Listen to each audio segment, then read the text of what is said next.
Deus está chamando nesses dias. Tem um telefone tocando. É Deus chamando. E eu quero perguntar para você se você vai atender ou vai rejeitar a ligação. Quero falar sobre ouvir o chamado de Deus. Nós, cristãos, gostamos muito de nos apresentar diante de Deus para pedir. Nós gostamos muito de ser abençoado. Mas hoje a mensagem vai ser a respeito de um chamado um pouquinho diferente. Do chamado de dizer: eis-me aqui, Senhor, envia-me a mim. Porque, irmãos, é muito bom ser abençoado, é muito bom vermos o céu aberto sobre a nossa vida, mas muito melhor vai ser quando nós chegarmos diante dele daqui a um tempo, e nós vamos ouvir ele dizer assim: me apresente suas obras, me apresente o que você fez. Aí vai falar assim: eu fui na igreja todo domingo. Ele vai falar assim: grande coisa. Ir para a igreja todo domingo é ótimo para você, precisa e é necessário. Opa! Você é edificado, você é alimentado, você é encorajado. Mas o que é que você fazia com o que você recebia no domingo de manhã ou no domingo à noite na igreja durante toda a semana? E é sobre isso que nós vamos falar. Sobre o telefone de Deus estar nos chamando. E aí a pergunta que eu faço é: vamos atender ou vamos rejeitar esse chamado?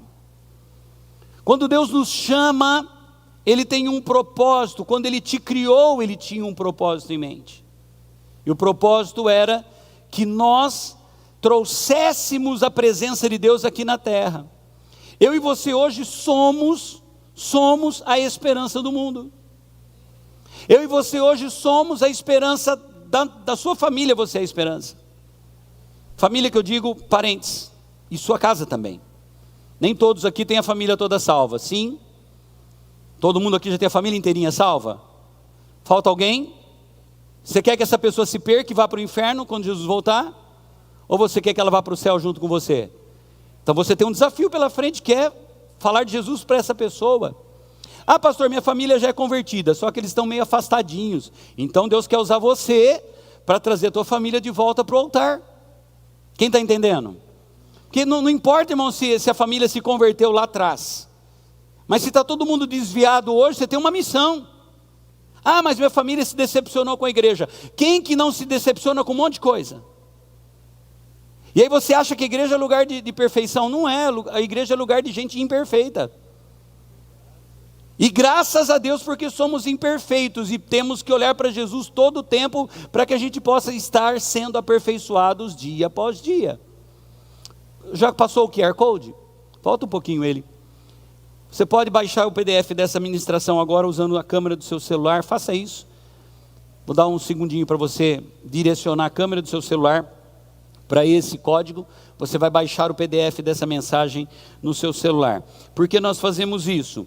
Porque entendemos que você precisa ter essa palavra, não só agora de manhã, mas você precisa ter essa palavra na sua semana, no seu dia a dia, para que você possa revê-la. Nós só vamos aprender, nós só vamos guardar aquilo que a gente revê com frequência, ok? Quem está entendendo qual é o tema de hoje? Entendermos qual é o chamado de Deus por nós e viver esse chamado. O tema da mensagem de hoje, é o objetivo da ministração de hoje. Em Êxodo capítulo 3, versículo 4, Moisés, ele estava num lugar e ele olhou e viu uma sarça, uma planta, que estava queimando, tinha fogo nela, mas chamou a atenção de Moisés que aquela planta, ela estava pegando fogo, mas o fogo não consumia a planta. E o Moisés foi chegando perto para entender o que era aquilo, que mistério é esse, que loucura é essa. E aí quando o Senhor viu que ele se aproximava para observar o que estava acontecendo ali, então no meio da sarça Deus chamou. Então Deus fez algo para despertar a curiosidade do Moisés. Talvez estejam acontecendo coisas, ou acontecendo uma coisa específica na tua vida, para despertar você para ouvir a voz de Deus. De repente está tudo indo muito bem na sua vida, para que você possa ficar longe de Deus. Está tudo dando certo, tem abundância, não falta nada em casa, e aí a gente não ouve mais a Deus, a gente não para ouvir. Então precisa acontecer alguma coisa. A chama naquela árvore que não consumia a árvore chamou a atenção de Moisés, e aí Deus disse: Moisés, Moisés, e a resposta dele para o Senhor foi: eis-me aqui. Entenda uma coisa, talvez estejam acontecendo situações na tua vida que estão tendo o objetivo claro de que seja chamada a sua atenção para Deus. Pastor Fabrício deu testemunho aqui ontem, quinta-feira, que ele tem o bebezinho dele, nasceu, ele está com 1 ano e 1 mês, já foi pai, já bem avançado de idade, 40 e poucos anos de idade, mas ele disse que no 3º mês de gestação, no ultrassom, num dos exames lá que foi feito, não lembro o nome, constatou que a criança teria síndrome de Down. É um choque, não é? Você vai lá toda feliz, né, a irmã, o casal, todo feliz, e quando faz o exame, constata síndrome de Down. Choque. E ele disse que a partir daquele momento, o que era? Era Deus chamando, despertando para alguma ação. E ele disse que a partir daquele momento, ele e a esposa entraram numa batalha buscando a Deus de madrugada, dia após dia, incessantemente, para que Deus revertesse aquela situação. Você consegue imaginar 6 meses pela frente nessa batalha, esperando o que é que pode acontecer? E qual é a surpresa quando a criança nasce 100% perfeita? Amém? Deus chamou atenção. Deus chama a nossa atenção. Gênesis capítulo 22, Deus chama a atenção do Abraão. O anjo do Senhor o chamou do céu e disse: Abraão, Abraão. E ele respondeu como Moisés. Aliás, Moisés respondeu como ele, né? Podia ter invertido a ordem aqui. Eis-me aqui, Senhor. Deus está nos chamando. No ano de 2022, gente, tem muita gente quebrada, muita gente emocionalmente abalada, muita gente sem rumo para a vida, e Deus está nos chamando hoje de manhã, e dizendo assim: ei filho, você tem algo para ser compartilhado com as pessoas, lá do seu local de trabalho, da escola onde você estuda, onde você estiver, que você possa influenciar pessoas, influenciar com a tua vida. Gente, nós estamos vivendo um tempo de desconstrução na nossa sociedade. A mídia é um agente do inferno hoje. Ontem à tarde eu vi uma coisa que me chocou demais. A mídia resolveu, criminalizar medicamentos que foram úteis para muita gente. Não pode falar, né? Se eu falar aqui o nome do medicamento, o YouTube derruba a transmissão. Aquele remédio de piolho, eu estou tomando todo mês, para garantir que o bicho lá do flango frito não me pegue mais. Mas essa semana, ontem, eu vi essas postagens, aqueles que dizem que esse remédio não tem efeito, estão dizendo, dá até vergonha, mas estão dizendo que masturbação ajuda a combater a Covid. Agora não, ficou tudo bom, agora ficou joia. Agora ficou bom o negócio. Mas isso não tem lacração da mídia, isso não tem Tribunal Federal intervindo, dizendo que é fake news. Divulgar o nome de um remédio é ruim, o remédio não funciona. Masturbação ajuda. Ô irmão, deixa eu falar uma coisa para você. Quem está com Covid não consegue nem pensar no negócio, mas não tem nada que faça o negócio funcionar. Você está preocupado em respirar, você não está preocupado com outra coisa. Quem pegou Covid, é ou não é? Você fica mais para baixo do que barriga de cobra. Aí o cara vem falar, é isso que a gente vive hoje. Choca, não choca? Se não te choca, a mim choca. A mim assusta.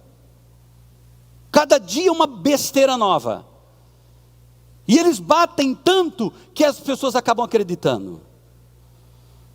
Sabe de uma coisa? Albert Mohler, um dos maiores teólogos americanos da atualidade, diz assim: no final do dia, o maior obstáculo ao evangelismo são os cristãos que não compartilham o evangelho. Nós estamos vivendo o momento mais propício para a propagação do evangelho. Se houve uma época, se existiu uma época que dá para falar de Jesus para as pessoas, é agora. Porque as pessoas estão sem esperança, sem norte, sem rumo, sem saber o que fazer da vida. É isso. E eu e você temos a solução para eles. Eu e você temos a solução para a vida deles. Aí você fala assim: pastor, eu não sei pregar, eu não sei falar. Conta o teu testemunho. Jesus não falou para nós sermos pregadores, Ele disse para nós sermos testemunhas. E uma testemunha, ela fala aquilo que ela vivenciou. Se você já foi convidado para ser testemunha de alguém num tribunal, a orientação que você recebe lá? Se você disser alguma mentira, que você pode ser preso. No tribunal você tem que falar aquilo que você viu, aquilo que você tem conhecimento, nada além disso. Testemunhar de Jesus é falar o que Ele fez na sua vida, e você foi transformado por Ele um dia. Ele entrou na sua vida, Ele mudou você, Ele mudou a sua história, Ele mudou a história da sua família, Ele mudou a história do seu casamento, Ele mudou. Então fale dessa transformação que Ele fez em nós. Nós estamos acostumados a chamar, a clamar pela ajuda de Deus, por sua presença, mas preciso entender que conversa com Deus não é monólogo, não é só eu falando, é Ele falando comigo. Deus está sempre fazendo algo na terra e sempre chamando por pessoas que estejam disponíveis para serem enviadas por Ele. Quem se aproxima de Deus precisa estar disposto sempre a dizer: eis-me aqui, Senhor. Nós precisamos disso. E se você se tornou apenas um espectador, você é um frequentador de igreja, não é a presença de Deus que você está celebrando na sua vida.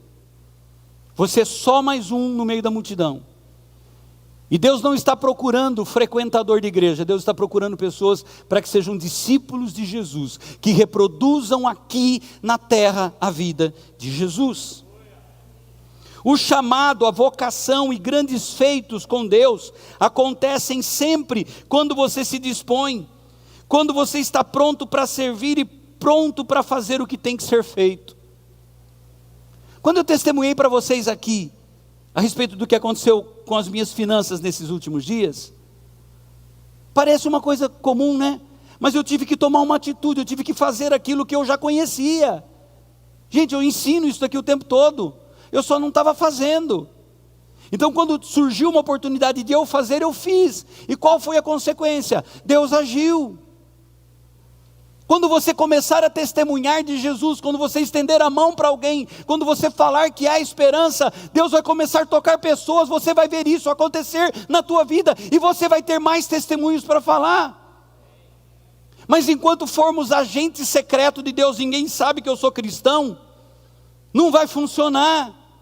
O mundo precisa ver que nós somos diferentes, nós temos que ser diferentes, nós não somos desse mundo. Nós precisamos lembrar sempre que Jesus te ama e que quando eu me coloco à disposição dEle, Ele vai usar a minha vida. Nós precisamos lembrar que como igreja, corpo de Cristo aqui na terra, um membro paralisado no corpo resulta em menos qualidade de vida do que um membro amputado. Talvez se eu estiver na igreja como um membro morto, eu atrapalho mais do que eu ajudo. Quando uma pessoa tem um membro amputado, aquele membro já foi, já era. Uma pessoa que está com uma ferida na perna e que precisa ser amputada, quando que o organismo começa a reagir? Infelizmente só depois da amputação. Quem entende isso? Enquanto fica ali, não tem jeito. O organismo inteiro está sofrendo. E nós não podemos permitir isso. Sustentar um membro que suga energia da igreja, que tem que ser carregado e não faz nenhum movimento, fica pesado para o corpo. Sabe quando a igreja para de crescer, quando a igreja para de ser abençoada? Quando a gente vira peso para a igreja. E a gente não faz nada para ajudar. Critica o que está sendo feito. Torce para que as coisas não deem certo. Peso para a igreja. Ser uma igreja família não é apenas pensar em quem vai cuidar de mim, ou quem vai me incluir. É também pensar em qual é o meu papel, qual é a minha responsabilidade, qual é a fase da minha vida. Se eu sou um bebê na família espiritual, todos precisam me carregar e me alimentar. E se eu estou crescendo, eu vou aprendendo a me locomover, a me vestir, a me alimentar, a me sustentar, a me virar. Qual fase da vida cristã você está? Que alguém que precisa ficar carregando você, ou você pode ajudar os novos que estão chegando? Tem gente com 20, 30 anos de igreja, fica com mimimi, e não cresce, e toma tempo, suga energia, e não produz. E a palavra de Deus diz que nós precisamos nos alimentar de Cristo, e nós precisamos crescer, para ajudar a cuidar dos novos. Rick Warren fala uma frase que é muito forte: se não sinto amor pelos outros, nem desejo de ajudar as pessoas, e me preocupo somente com minhas necessidades, devo questionar se Cristo está realmente em minha vida. Tira uma foto desse slide aí, põe na porta da geladeira da sua casa, imprime e põe na porta da geladeira. Se a vida cristã é só sobre mim, Jesus não está na minha vida ainda. Se a vida cristã é que toda a estrutura da igreja esteja para me servir simples e puramente, eu não me converti ainda, eu não tenho Jesus na minha vida, não tive encontro com Ele. Eu preciso ajudar a minha igreja, eu preciso ajudar o corpo de Cristo. Vou ler rapidinho quais são os mitos da disponibilidade no ministério. O que as pessoas dão de desculpa para não se envolver com nada na igreja? Primeiro, se eu estiver disponível para fazer o que tem que ser feito, eu não serei valorizado na minha identidade. Quer ser valorizado, mas não quer fazer nada. É aquele jogador que não joga e quer massagem. Olha essa daqui: eu vou ser usado e descartado. Porque já fiquei sabendo que teve gente que na igreja que foi usado e descartado simplesmente. Não vai sobrar tempo para fazer as minhas coisas, o meu trabalho, a minha escola, os meus hobbies. É engraçado como a gente tem tempo de ir no shopping, como a gente tem tempo de hobby, mas parece que é só a igreja que suga. Me envolver com algum trabalho da igreja vai sugar a minha vida. Por exemplo, nós tivemos culto regional de unção sexta-feira. Não, sexta-feira é o dia de eu comer pizza com a minha família. Show de bola, parabéns para você que vai toda semana comer pizza com a sua família. Mas uma sexta-feira não ia quebrar a sua família. Talvez um monte de coisas que você faz de segunda a quinta e de sábado e domingo possa quebrar a tua família. Porque não adianta você só comer pizza com a tua família toda sexta-feira, sagrado, se vocês não têm comunhão, se vocês não têm tempo de oração, se ninguém lê Bíblia. A pizza não vai sustentar o teu casamento, a pizza não vai sustentar a tua família, a pizza não vai livrar o teu filho das drogas. Quem está entendendo? Não posso me envolver, porque depois não vou ter tempo de fazer mais nada. Eu sirvo a Deus e não as pessoas. Engano. Nós servimos a Deus servindo pessoas. Foi isso que Deus escolheu. É isso que Ele faz. Deus ainda não falou comigo, quando Ele falar eu vou. Você está esperando um anjo descer, né? Para falar para você o que tem que ser feito. O dia que o anjo descer, você vai morrer infartado, que vai levar um susto tão grande, e caiu. Eis que te digo, servo, morreu. Mal súbito, né? Que agora é a doença do momento. Assim como Deus um dia disse a Moisés que todo impedimento para servir no Egito tinha acabado, Deus diz para você hoje: é tempo de me servir. E o único impedimento de servir a Deus é a sua indisponibilidade. Êxodo capítulo 14, versículo 19. Diz assim: ora, o Senhor tinha dito a Moisés em Midian: volte ao Egito. Que Moisés tinha fugido do Egito. Volte ao Egito, pois morreram todos os que procuravam matá-lo. Pode ter certeza, irmão, quem não quer você no ministério, Deus vai tirar fora da sua vida. Ai, meu Deus. Então Moisés levou sua mulher e seus filhos montados num jumento e partiu de volta ao Egito. Levava na mão a vara de Deus que dava demonstração do poder de Deus na vida de Moisés. Então, para a gente poder entender qual é o objetivo da mensagem de hoje, eu tenho algumas coisas para compartilhar com você. Para hoje você poder receber essa ligação e dizer sim para o Senhor, e aqui eu quero deixar claro para você, dizer sim para Deus é fazer a vontade dEle. O ministério é uma das maneiras, mas eu posso fazer um monte de coisa, a gente vai aprender isso aqui agora. Para superar o que te impede de atender o chamado de Deus para a sua vida, creia que Jesus capacita todos os que estão disponíveis. Olha só, Jesus disse lá em Mateus 4,19, sigam-me e eu os farei pescadores de homens. A primeira coisa que Jesus disse para eles foi, sigam-me. Se você seguir a Jesus, se Ele for o Senhor da sua vida, você não vai ter dificuldade nenhuma de fazer o restante, que é ser pescador de homens. Ser um agente de Deus aqui na terra para abençoar vidas. Quer ver? Eu vou fazer uma pergunta básica, você não precisa levantar a mão, só pensa. Quantos aqui querem ser bênção na vida de outras pessoas? O que você precisa fazer? Só estar em Jesus e estar disponível. Amém? Ele disse, primeiro vocês me sigam, depois eu faço de vocês pescadores. Segunda coisa, e eu acho isso daqui fantástico, comprometa-se em fazer do seu trabalho, da sua habilidade, o seu ministério. Lá na empresa onde você trabalha, fazendo o seu trabalho lá, você pode exercer seu ministério. Sabia disso? Você é um recepcionista na empresa que você trabalha? Seja o melhor ou a melhor recepcionista.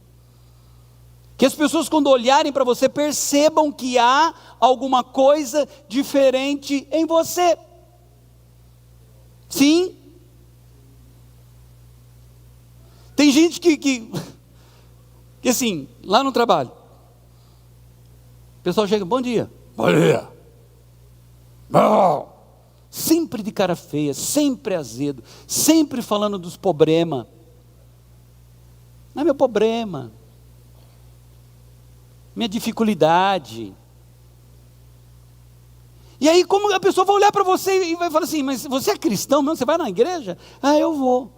Aí ele fala assim, qual que é a sua igreja? É fulana, é a igreja tal. Ah, não, essa eu não quero ir nunca, porque, cara, não dá vontade de ir na tua igreja.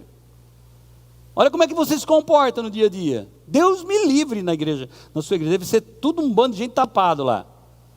Mas quando você é feliz, quando você é alegre, quando Jesus está dentro de você, quando você fala para as pessoas um bom dia, pode mudar a vida de uma pessoa, pode mudar o dia de uma pessoa. Jesus disse, Mateus 4,18, e disse Jesus, sigam-me e eu os farei pescadores de homens. Andando à beira do mar da Galileia, Jesus viu dois irmãos, Simão chamado Pedro e seu irmão André. Eles estavam lançando redes ao mar, pois eram pescadores. Então Jesus disse para os pescadores, vou fazer de vocês pescadores de homens. Deus vai te usar naquilo que Ele colocou como habilidade na sua vida. Você é um vendedor, seja o melhor vendedor, mas coloque Jesus nesse negócio. E se o produto que você vende é uma enganação, pare de vender enganação, muda de ramo, muda de produto. Não é? Se você é um mecânico, seja o melhor mecânico, não faça gambiarra no carro dos outros. Quem está entendendo? Faça o seu melhor. Nossa, pastor, eu trabalho sozinho, nunca tenho contato com ninguém. Ah, duvido que você não tenha contato com ninguém. Mas mesmo assim, um dia vai pintar alguém na sua vida, na sua frente, você vai falar de Jesus para aquela pessoa.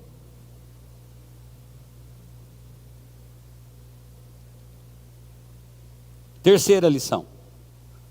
Responda ao chamado confiando em quem te chama. Eu disse aqui, vamos lá.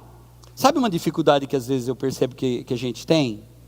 Que a gente quer fazer as coisas para Deus, mas pensando assim, mas e se não funcionar? Quer ver uma coisa? Quantos gostariam de ver alguém enfermo ser curado pela tua oração? É um negócio fantástico, gente. Aí você fala assim, mas e se eu orar e a pessoa não for curada? O que eu falo? O que eu faço? Peraí. É você que cura? Não. Jesus falou assim: em meu nome porão as mãos sobre os enfermos e os curarão. Quem cura? Ele. Você só ora. Ah, mas se não acontecer nada, é problema dele, não é seu. Difícil entender isso? Ah, eu orei e não aconteceu nada. É problema seu? Não, problema de Deus. Quem vai estar passando vergonha é ele. Agora, se você orar, ele vai fazer. E aí a glória é dele. Então, mas como é que eu faço, pastor? Ora. Chega para a pessoa e fala assim: posso orar por você? Aí ela vai falar assim: pode. Aí você faz uma pergunta-chave, porque aí você vai começar a virar a chave dela. Você crê que Jesus pode te curar? Aí ela vai falar assim: ah, eu creio. E aí então você começa já, o terreno já está preparado, aí você só ora, porque ela disse que ela acredita que Jesus pode curar. E aí Jesus vai ver a fé dela e vai curar. Amém, querido? Isaías 6, versículos 8 e 9. Então ouvi a voz do Senhor conclamando: quem enviarei? Quem irá por nós? E eu respondi: eis-me aqui, envia-me. E ele disse: vá. Aqui a pergunta, gente, importante também, não é quem vai fazer algo específico. Deus não falou para o Isaías o que é que ele ia fazer, falou? Não falou. Deus só perguntou assim: olha, quem há de ir por mim? Aí o Isaías falou assim: eu vou, eis-me aqui. Aí o Senhor disse para ele: então, vai. E aí quando ele foi, Deus foi dando as instruções e a coisa foi acontecendo, tá? E aí o último ponto para nós encerrarmos: foque Jesus acima da tarefa que Ele te confiou. Então não se preocupe com o que você vai fazer, se preocupe somente em fazer aquilo que Ele te pede. Como assim, pastor? Olha só, no dia seguinte, João 1,43, Jesus decidiu partir para a Galileia. Quando encontrou Filipe, disse-lhe: siga-me. E o que o Filipe fez? Começou a seguir. Sabe qual é o problema nosso hoje? Nós queremos servir a Deus, mas queremos saber quais serão os benefícios de seguir.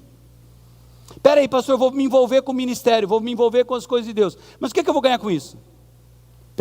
Normalmente a gente pensa assim, né? O que eu vou ganhar com isso?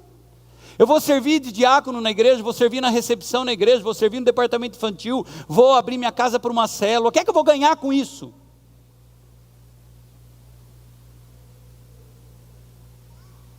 É essa a dúvida que você tem? O que é que eu ganho em fazer essas coisas? Vamos ver como é que funciona o negócio aqui?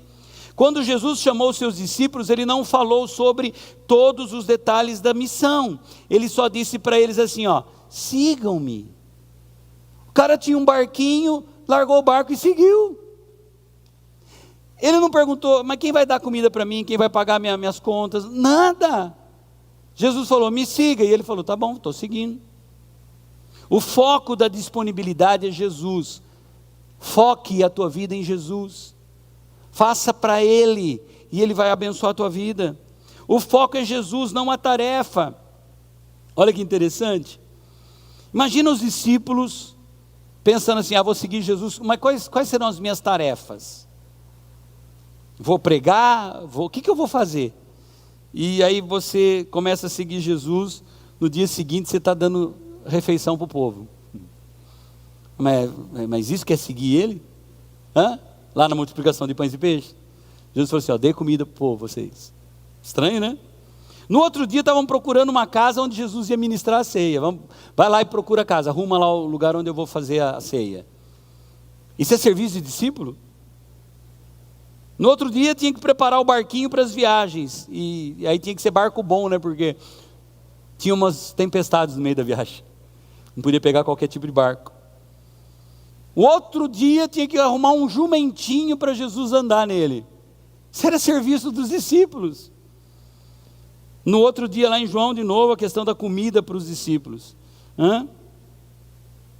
Eles não eram apaixonados por aquilo que eles tinham que fazer. Eles eram apaixonados por Jesus. E com Jesus no negócio, eles faziam tudo que tinha que ser feito. Com Jesus na sua vida, você faz tudo que tem que ser feito. E o nome dele é glorificado através de você. para a gente encerrar.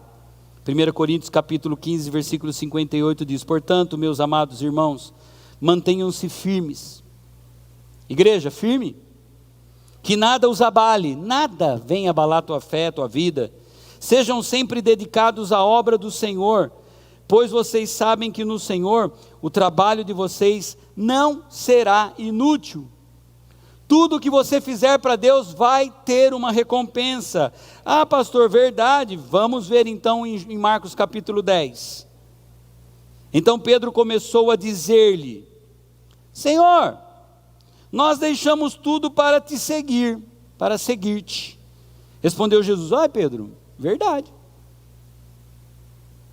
Ninguém, Pedro, que tenha deixado casa, irmãos, irmãs, mãe, pai, filhos ou campos, por causa de mim e do Evangelho, deixará de receber 100 vezes mais, já no tempo presente, casas, irmãos, irmãs, mães, filhos e campos, e com eles perseguição, opa, não vai ser moleza, porém, e na era futura, a vida eterna. Você quer mais? Quer mais razões para servir a Jesus com integridade, para se colocar à disposição? Contudo, muitos primeiros serão últimos e os últimos serão primeiros. Tudo isso nós fazemos pela fé. Sabe, irmãos, eu tenho dito aqui que nós vamos escrever uma nova história em 2022. Mas para a gente escrever uma nova história em 2022, nós vamos ter que fazer bastante coisa que a gente nunca fez. Você vai ter uma vida de vitórias em 2022, na sua vida familiar, na sua carreira, na empresa onde você trabalha, no seu negócio. Vai ter bênção, vai ter sucesso. Eclesiastes 7:8 sobre a tua vida. O final das coisas é melhor do que o começo. Quando terminar 2022, você vai ver que vai ser top demais. Mas você precisa fazer. Se colocar à disposição, coloca Deus em primeiro lugar na tua vida. Tudo que você fizer, Deus, é para o Senhor. Eu quero te honrar, quero cumprir o teu chamado para a minha vida.